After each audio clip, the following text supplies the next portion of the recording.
আমার বাসার দুইটা মাদি, দুইটারই বাচ্চা। এই সামনেরটার বড় হয়ে গেছে আর পিছনেরটার কেবল 3-4 দিন ফুটেছে।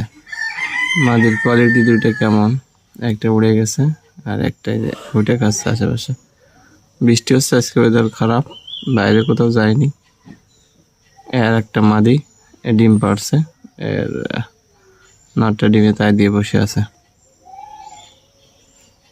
এটা কি সব চলে গেল, হয়তো কারো সংকেত পাইছে। সফল হতে পারছি জানি না।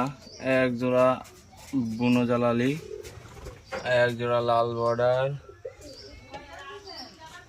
এখানে একটা হইছে, এখানে দুইটা, এখানে ডিম পারছে, এখানে বুনো আড়া জালালি দুইটা, ওখানে জালালি আছে। এতটুকুই আমার প্রাপ্তি, কতটুকু সফল হইতে পারছি জানি না। এতটুকুই প্রাপ্তি, যা হবে উপরওয়ালা দেখবে।